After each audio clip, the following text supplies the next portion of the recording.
I hate to see you cry, I should've brought you flowers. Now I'm alone, I should've stayed another hour. It's hard to breathe, someone send me help. What up guys, it's your boy Chris. This is Chris's Calls. Thank you for tuning in. For the video today, I just wanted to let you know I really appreciate the support. We've been rocking it and killing it for the first 5-6 days of this shit. I'm really glad y'all are rocking with me. I'm rocking with y'all. So just continue to like, share, comment, subscribe, whatever you gotta do. Just leave that shit here. Enjoy the video. Substance abuse is an issue that is increasingly getting more and more concerning each day in America. And not only America, but around the world. 1 out of 5 people are addicts. That's insane. I'm sitting here now, but it used to not be this pretty. I used to be a pretty fucked up person. I used to do literally everything, guys. I've done every drug in the book. I've experienced it all. I went on a really big 4-year bender through like the ages of 18 and 22, but we're alive, we're healthy. Today is for the people who continue to suffer and can't quite get over the hump, or maybe relapse is a common thing. Maybe their recovery is being met with a month clean and then slipping up, 3 months clean and slipping up. A lot of different ways it can play, and it can always come back to get your ass when you least expect it. Relapse is a process. It's not something that happens overnight. There is a relapse process to where you fuck up. I know you've had probably a lot of months clean, and that's great, but relapse is something that happens over a course of time. It's nothing that's going to change overnight, so don't beat yourself up if you keep having these issues and you can't quite get over the hump. Science says addiction is 50 to 60% genetic.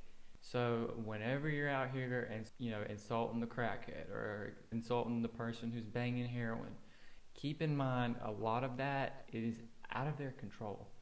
And I think the inability to educate ourselves on these topics like addiction is super important, because it helps us as people understand and fathom and put ourselves in their shoes.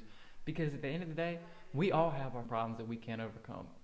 Just because someone is banging heroin doesn't mean that they have any more or less significant problems than you do as a person. Drugs are never the issue. The issue is what is happening in your life to make you use the drugs. You feel me? Is your family stressing you out? Is it your girl's out all night of the week and she won't come the fuck home, so you are trying to use drugs as a means to change how you feel? It's one of those things where even though it can temporarily change how you feel for the time being, it's going to get you fucked up down the road. I've been that person to be like, hey, I'll do this shit by the end of the night, I'll be good. I won't do shit the next 2 or 3 days. Every addict thinks like that. It's a toxic mindset. You as a person trying to change how you feel is leaving destruction, despair, especially to the people around you who love and care about you. I remember I never took anything my family said seriously. I didn't give a fuck, not one fuck. Did not care what anyone had to say. I was just worried about, you trying to go get something. It's never as easy as, I'm gonna quit tomorrow, or you know what, this is my last time. It does not work like that. Especially with something in the realm of opioid abuse. It takes 7 days to build a habit. It takes 21 days to break a habit. What kind of up shit in our physiological makeup is that? The human brain, not only when you start using drugs, is effective with your thought process, the structure of your brain is going to be permanently damaged. Not to say you can't overcome and rehabilitate and get clean and step away. That will re-release some good chemicals and it will fix a lot of the broken and burnt brain thought processes and how healthy you are. Your brain will then begin to release dopamine and serotonin as it would for a regular non-using individual. Take it from someone who has went through this process a lot.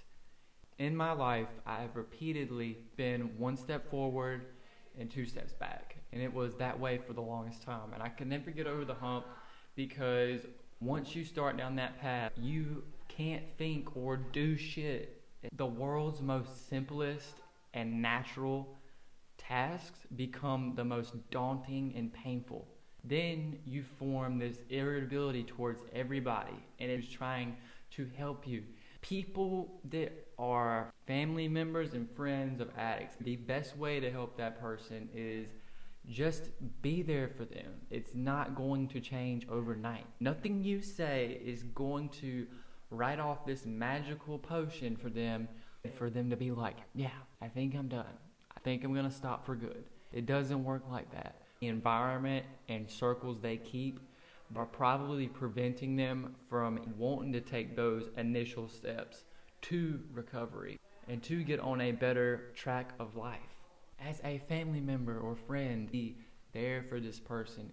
The day that they will get over their addiction, they put forth the effort that you do. The first step is them admitting, I have a problem. I need help. That is going to lay out the groundwork that is to come. Will it always be a glorious road? No, there's going to be a lot of anxiety. Oh my God, I put in all this effort and this person just can't fucking change.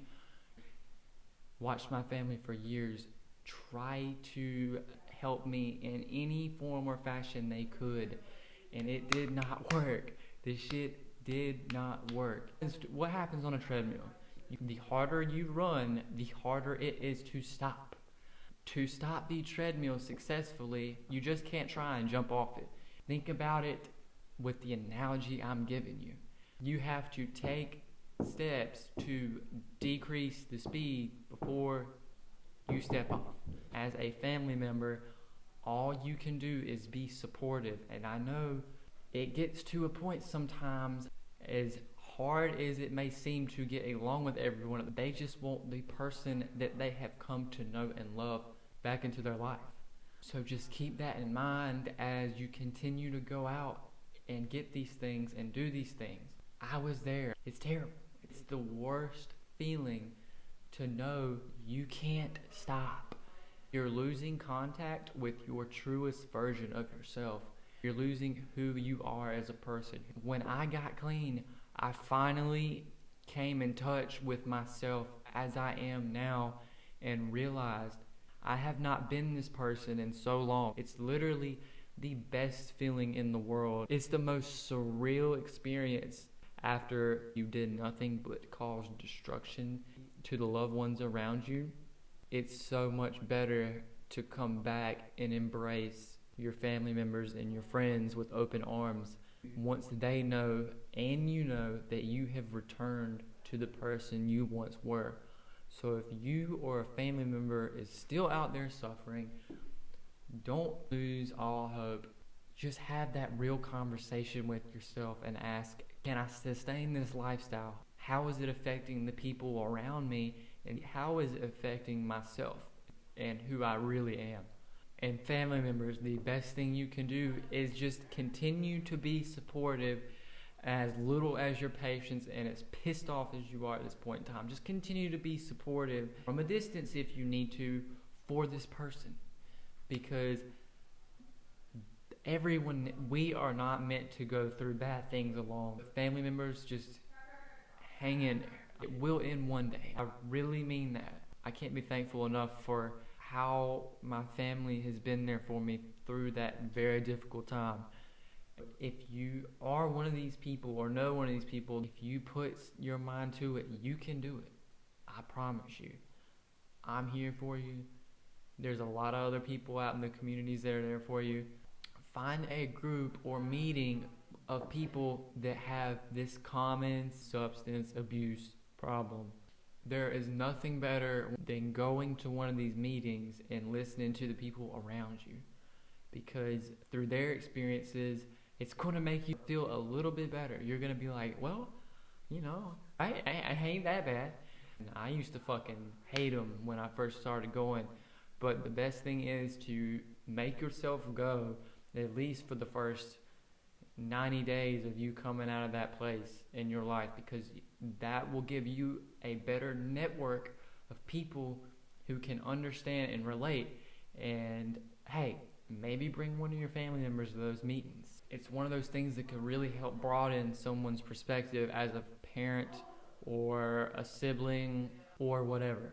You learn how to be a sober living person by experiencing life and sharing stories with these sober living people. It's a pretty great thing. The last thing I recommend you guys doing, really invest in a hobby. Try to create as many healthy distractions as you possibly can. But yeah, it's another episode of Chris's Closet. Hope you guys enjoyed this one. Leave comments down below. And thank you guys for the continuous support. In my first week of doing this, I really wasn't imagining all the messages and comments that I've gotten, and I'm really thankful for that. So let's try and grow this motherfucker together. Peace. Real easy like a free throw. The way you let me go, I guess we'll never know. But 3 nights, no sleep though. I'm on the Addy pills, I don't know what I feel. I'm on the next flight out to come see you. Why we always gotta fight, girl, I need you.